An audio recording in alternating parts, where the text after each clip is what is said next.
empty words. Literally, words without any real depth or weight. They come in a variety of forms and from many different sources. For the writer of the letter to the Ephesians, there was a very specific context and a very specific source of these kinds of words. The question is, do we face the same challenge in the church today? Hello, I'm Stuart Baskin, pastor of First Presbyterian Church of Tyler, Texas, and this is your daily devotional for Thursday, January 4th, 2023. During these days of Christmastide, I'm following readings from the daily lectionary.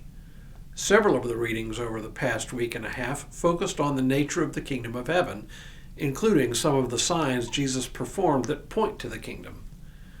We then turn from a consideration of what the kingdom is like to the question of what it means for our lives as Christian people living in this world and in this realm. And though I haven't quite said it this way, it's a question of how we live with one foot planted firmly within this world and one foot planted firmly within the kingdom of heaven. That's the question the writer of Ephesians focuses on so far.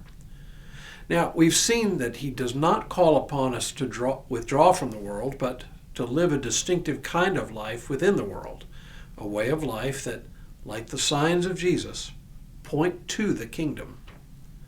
The church, when this letter was written, was very, very different from the church we inhabit today, and yet the issues facing both, the church then and the church now, though different, are in many ways very similar. At that time, the church was transitioning from a primarily Jewish offshoot of Judaism to a primarily Gentile church separate and distinct from Judaism. One of the temptations of the church was to discount its Jewish roots, and along with a new quasi-religious movement in and around the church, these things threatened the foundations of the faith itself. To be specific, there was a movement in those days called Gnosticism, which crept into the teachings of some in the church. I know you know a little bit about Gnosticism, but let me just call a few elements of it to mind to set the stage for today's passage from Ephesians. Gnosticism wasn't one single thing.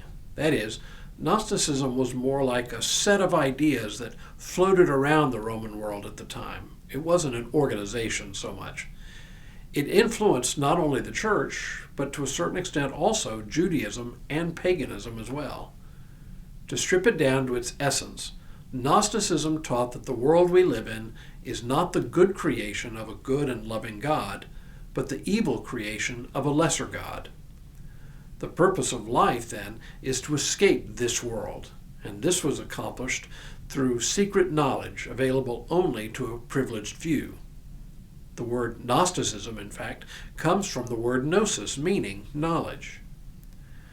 I think you can already see some problems for the church with this set of beliefs. First, it flew directly in the face of basic Christian belief that understands that this world is the good creation of a good, benevolent, and loving God. The goal of the faith is not, therefore, to escape this world, but to live faithfully within it. But there was a second issue at stake, and it took two seemingly opposite forms. On the one hand, some Gnostics taught that since this material world is not the creation of a good and benevolent God and is not our home, then what difference does it make what we do with our material bodies? Eat, drink, and be merry could well have been the creed of this strain of Gnosticism. And indeed, the writer of Ephesians takes direct aim at these people. On the other hand, there was also a highly ascetic strain of Gnosticism that taught that since the material world is evil, the only sensible thing to do would be to practice a stringent denial of all that brings pleasure to the body. Both of these strains, as opposite as they sound on the outside, came from the same place, a belief that the material world is ultimately not our home. It is to the purveyors of these ideas that the writer cautions, "Let no one deceive you with empty words, for because of these things the wrath of God comes on those who are disobedient. Therefore, do not associate with them. For once you were in darkness, but now in the Lord you are light. Live as children of light, for the fruit of the light is found in all that is good and right and true. Try to find out what is pleasing to the Lord. What made the words of his enemies empty? It was that inner content of the words were simply not true. Therefore, what they taught was nothing but false doctrine, empty words. Interestingly, we see the same thing going on in and around the church today. It doesn't come from Gnosticism so much, but the practical effect is the same. On the one hand, there are those who urge us to throw off all moral restraints. And on the other hand, there are those who counsel the opposite, deny ourselves all worldly pleasure whatsoever. Against both of these, the writer of Ephesians says, "Be careful then how you live, not as unwise people, but as wise, making the most of the time, because the days are evil. So do not be foolish, but understand what the will of the Lord is." So, in place of libertinism on the one hand and rigid asceticism on the other, he calls for something quite different. But rather than spelling it out in all of its dimensions, he summarizes it with one word: wisdom. What does that mean?